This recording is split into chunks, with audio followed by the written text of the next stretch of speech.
What up, everybody, and welcome to Baz on Blades. My name is Baz, and I talk about blades, and we are going to talk about a blade today. What you see in front of you is the Cold Steel 4 Max Scout. Now, I'm a little bit behind the curve as far as getting up early review on this one. There's literally like 100,000 reviews of this knife already on YouTube. But what you're going to see here today is going to be different, radically different from any of those reviews. I am going to dive deep into the internals of this knife, not a disassembly. I am going to take you into the inside of this knife and show you some issues that it shipped from Cold Steel with. Some issues you might consider to be extreme, to the point where you would return this knife for exchange or refund. I am going to say up front, the knife is solid. For what it is a good buy. But my particular example did have some issues. We are going to talk about them, and you guys are going to glean the benefit of that. Very quickly, let's knock out some numbers here because everybody wants to know how big it is. It's a 4-inch blade. What is that in centimeters? That's, 10.5 centimeters almost. Your handle is right at 6 inches there, and that's 15 centimeters overall is 10 inches, and then what is that, 31? 25. Where did I get 31 centimeters? Okay, a little bit over 25 centimeters. Let's bring in a comparison or two here very quickly, because this is an extremely large, extremely heavy knife, and that is coming from somebody that prefers 4-inch blades. That is a paramilitary 2 sitting on top of this knife. You can see a huge size difference. We're going to bring in another 4-inch plus blade length knife, and that is the 0452 from Zero Tolerance. Let's open these two knives up. I'm going to show you the Zero Tolerance is more compact in the handle, of course, and it gives you more blade length and more cutting edge. So keep in mind why you are buying the 4 Max Scout, because it does weigh over 10 ounces, almost 290 grams. That's approximately 3 times what this Zero Tolerance weighs, and you lose 1/8 of an inch in blade length. So keep that in mind. Yes, the 4 Max Scout, it's ridiculously large and heavy, and it carries ridiculously large and heavy. I'm not going to... Okay, you guys know I love big knives. Go back through my library of videos. I love big knives. 4-inch blade length is perfect for me. But this knife is big, it is heavy, it is going to carry big and carry heavy. Forget about the guys that are like, oh, I EDC one of these knives. I love big knives, and I'm not going to EDC this knife, not at over 10 ounces. So keep all of that in mind. There is basically the review of this, short of talking about the blade steel, which is AUS 10A.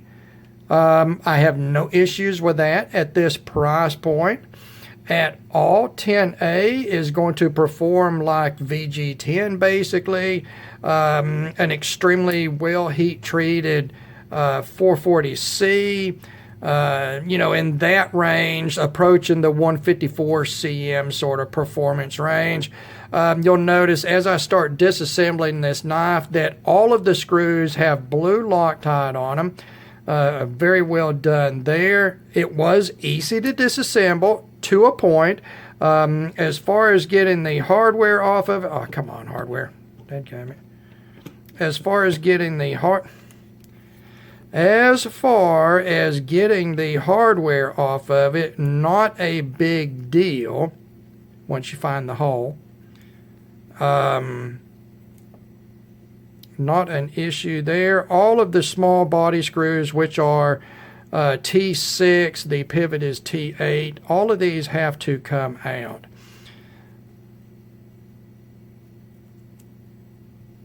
The T6 screws are all the same size. It doesn't matter where they go. And you know what? For T6, they feel decent. I'm using my Weehaw bits here. And you saw that just getting into the recess was a tight enough fit. All right. This knife is very tight as far as the liners and the pin locations. So I've had this knife apart multiple times, and let's see here. You've actually got to work it a little bit to get it apart because the fit is so tight between the pins, and it is very sharp, guys. Dadgummit. I'm going to pause this just 1 second. All right, guys. Sorry about that pause. The issue is the way the liner is so tightly fit. You've got to get it off of all of the pins, guys, and I've got to get in there with 3 hands and 6 tools to pry on it. So let's set this back up here, simulate it still together, and we're going to talk about the issues that my knife had when it came in the mail. Now, this is one of the knives that Knife Center put up for sale for $77 back in November, December. And I ordered it at that price. That is a substantial price reduction. Now, they did not have them in stock, and I waited for a month and a half for them to come into stock. But at that price, I can wait. When I got this and I opened it, there was some grittiness in the pivot, and I thought, well, I need to take this thing apart and clean it up, manufacturing grit in it. So I took it apart, and I found out the grittiness was actually a couple of things.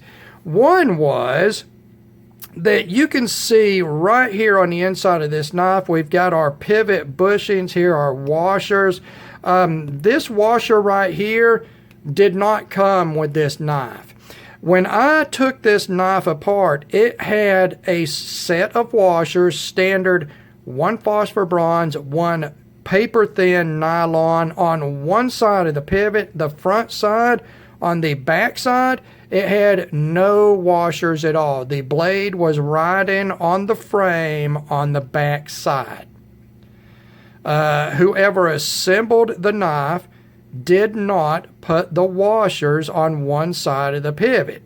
Not only did they not put 1 washer, they didn't put 2 washers, because these knives come standard with a phosphor bronze and a paper thin nylon washer on each side. That is a typical build type for cold steel.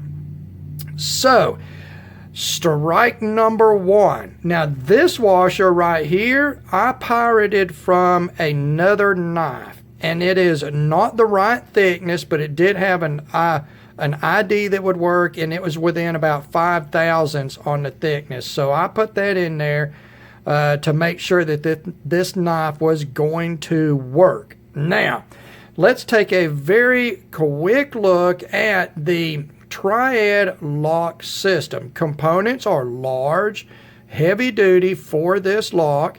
I think that the pivot and the stop pin on the Scout are slightly smaller than on the standard 4MAX.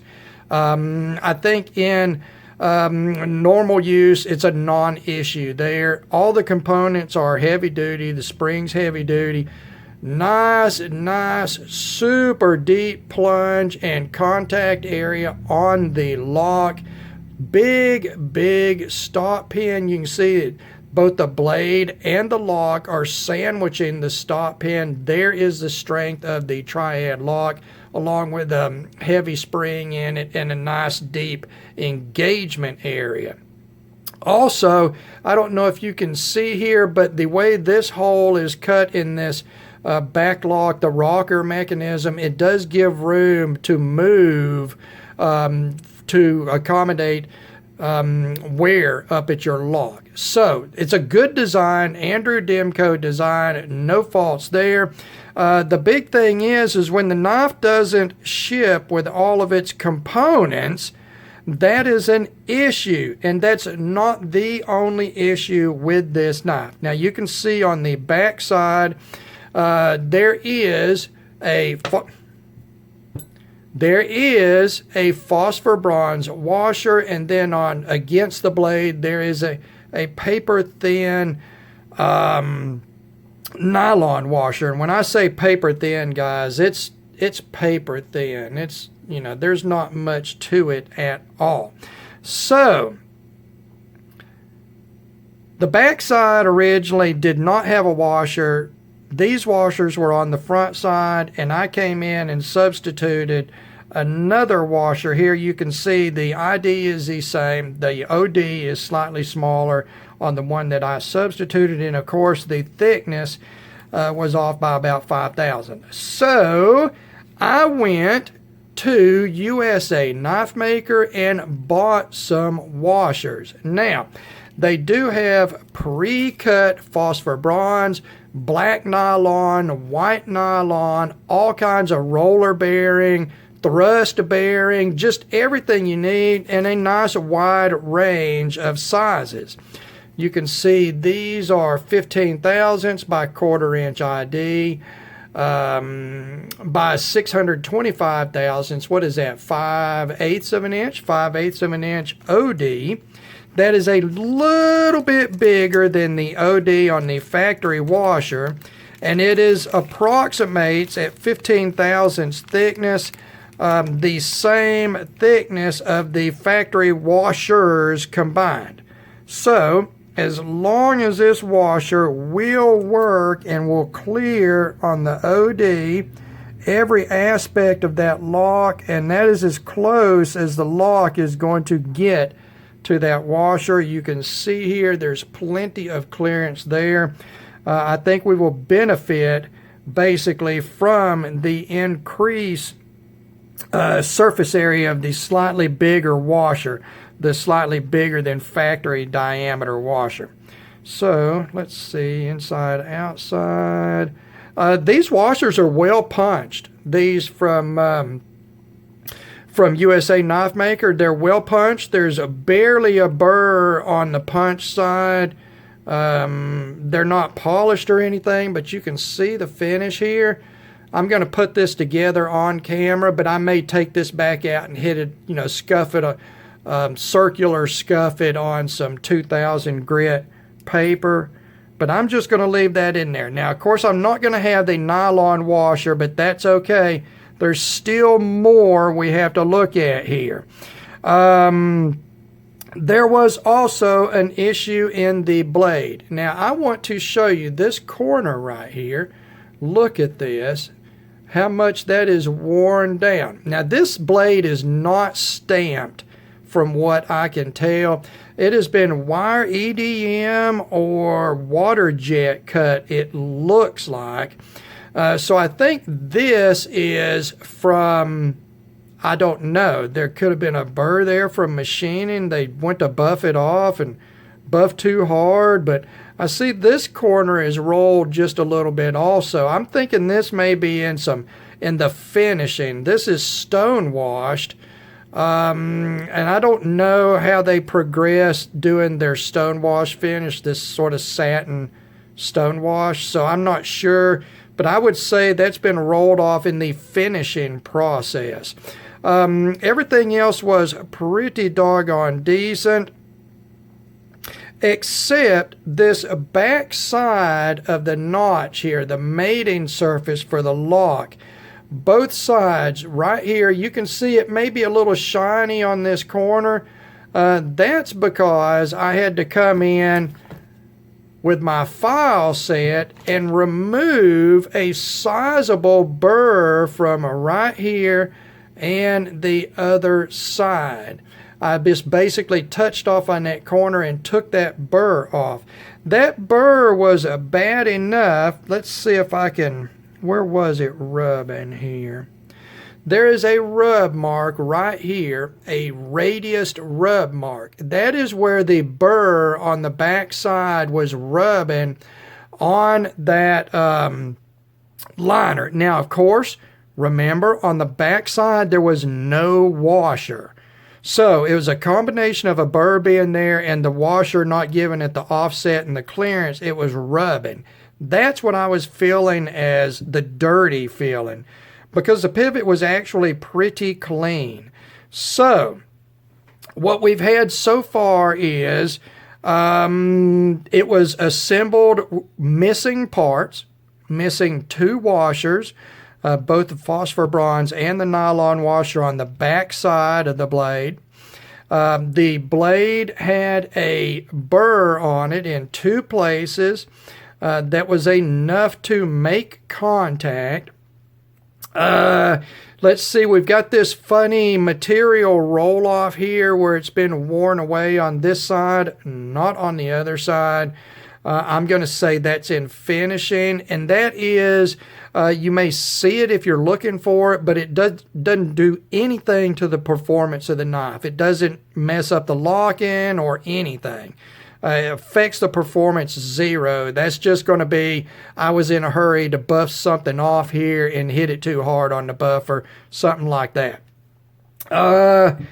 As far as everything else, the liners, like I said, are cut well enough that you've got to basically pry the thing apart. And you can see here, plenty of quality there. The liners are finished on the outside edge. I do not think these liners are stamped. They are probably machined in some other way, water jet cut or wire EDM, whatever is popular in this, the facility in Taiwan. The moldings for the basically FRN, what do they call it? The Grivery or Grivex, or it's fiber reinforced plastic is what it is. Whatever class it actually is, I don't know. Sorry, guys. So, missing parts, burr there. I was lucky I did have a knife I could rob this bushing from, so I could at least put a bushing in it. But I had this knife apart 2 or 3 times working that out of it. Actually, there is something else I wanted to show you. What did I want to show you? What did I want to show you? You can see right here, there's some little wankiness going on here. These impact points, that's from the factory there, and they're impacted points enough to where they nail catch. I can feel them there. I'm not sure exactly what that wankiness is there. And then, of course, you can see the machining marks down here on, non-contact points that you don't need to really clean up, on your product. There's a lot of that type of stuff up here in this sort of choil, forward finger choily area there. That is doing a knife this substantial at the price point that they're hitting. Those are, they catch my eye because I've worked in manufacturing for years and years and years, but they don't really affect it. The worst thing is it's shipped out incomplete. It was an incomplete unit. It was missing washers. That is incomplete. I hope that you guys make sure that Cold Steel sees this video so they can track their manufacturing issues. I am not worried about Knife Center where I bought this knife. And the reason is, Knife Center didn't make this knife, guys. I can't hold them responsible at all for that. And I have not contacted Knife Center, although I am going to contact Knife Center just so they will know exactly what's going on here. All right. Let's see. Get the nylon. There we go. Right? Is that the way it was? I'll have it back apart again, guys. I am going to contact Knife Center and let them know exactly what was, going on with this thing. And I may even see if they want to work something out on the cost of me buying the washers that I had to buy for this thing. See, this is it's a pretty tight fit between these pins and the pivot on this thing.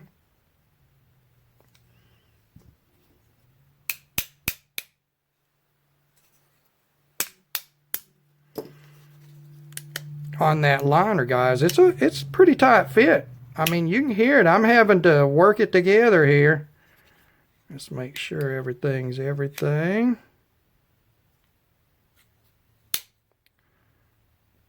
All right.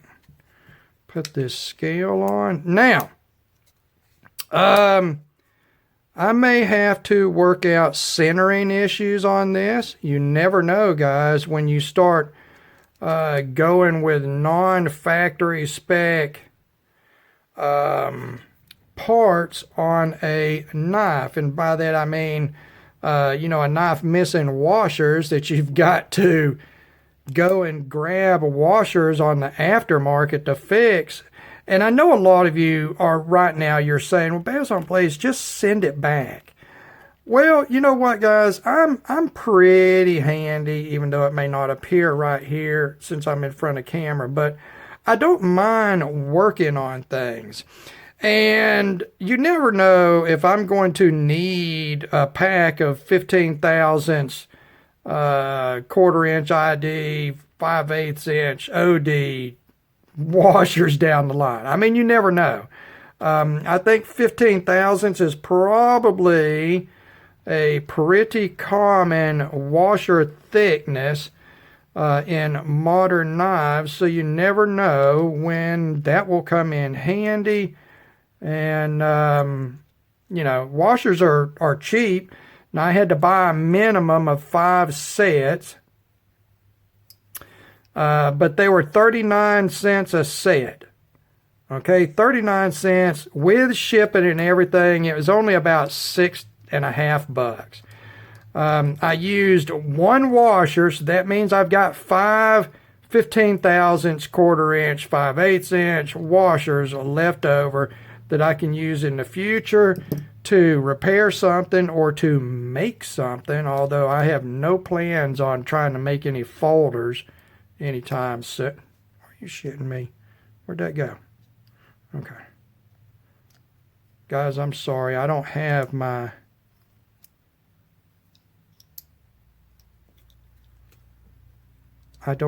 glasses on.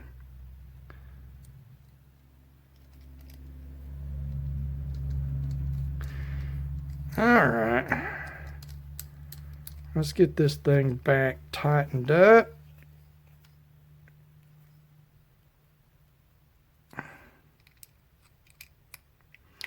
And you want to be careful with T6 torque screws.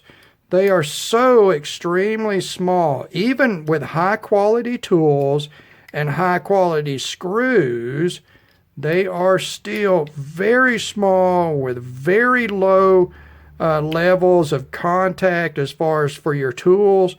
They cannot handle a lot of stress. You see that I'm going back between these little screws, incrementally tightening them down. I don't want to just torque them down and hope and pray that they don't let go on me the first time I just try to torque them down. So I think we can go just a little bit on the pivot here, tighten it down. Okay, so there's my centering, guys. It is maybe a couple of thousandths off from center. I don't feel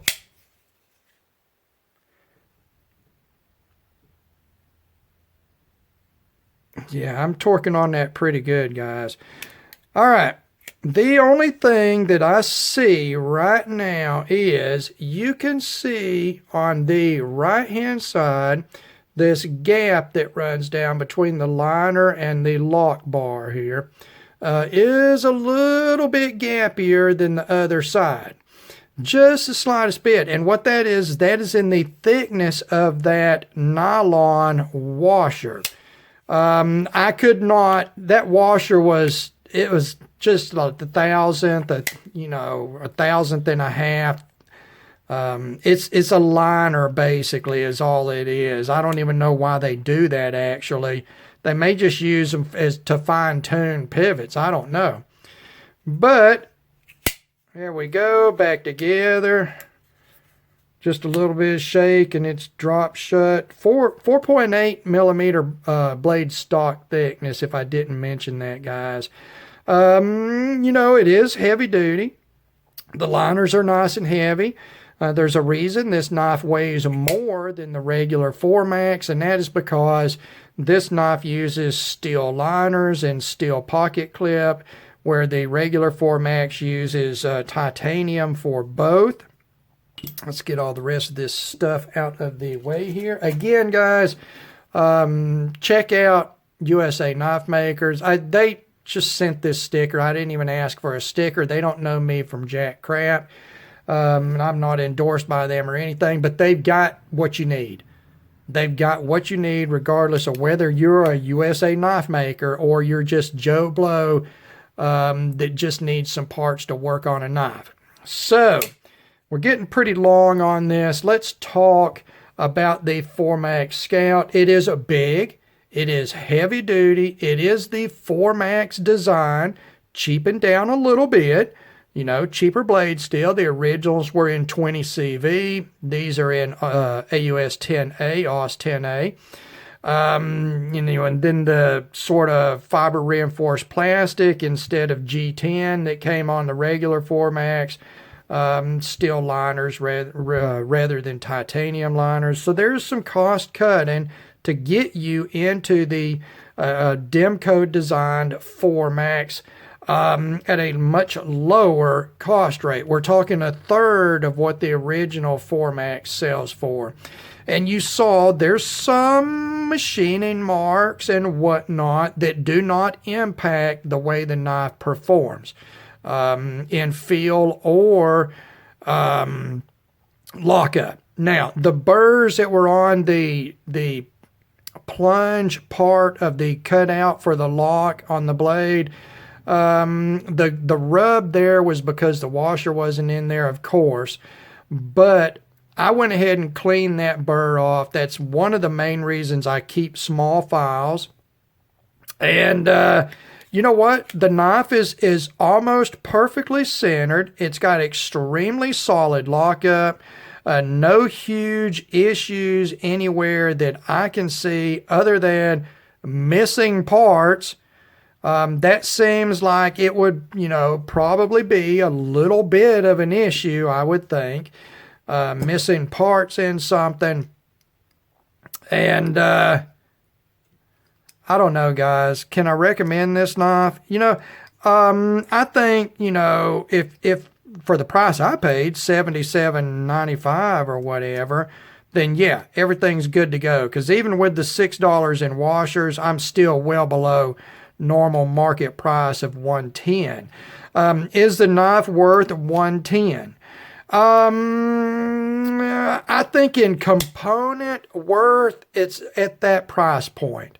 The 10A, it's good to go. No problems there. The other build materials, I think were okay, even with the steel parts at $110. I'd like to see you pay less than that, but, at $110, you're not getting ripped off. Having to fix it, guys, I've worked in manufacturing for decades. Shit gets by. It doesn't matter how good your facility is or anything. In manufacturing, it is well known at all levels, shit gets by. It is trying to get down to 0% of shit that gets by that is the struggle in manufacturing. And it is a daily daily struggle. So I'm not going to go crazy on that. I'm not going to be all screaming, I want a refund, or I don't want to be that person that just doesn't understand. And also, I super duper enjoyed the challenge of just looking for the replacement washer, because I figured out 90% of my collection is all ball bearing pivot knives. When did that happen? When did that happen? They're all ball bearing pivot knives for the most part. So, and I even went a little crazy and got the calipers out to see if I could convert this over to ball bearing pivot. And I would have had to have been able to machine the liners precisely to recess those bearing sets, because they're so much thicker than the 15 thousandths washer thickness on this. So there you go. 4MAX Scout. I'm trying to be honest. I didn't concentrate on the specs or anything, the steel type. There's plenty of reviews out there for that.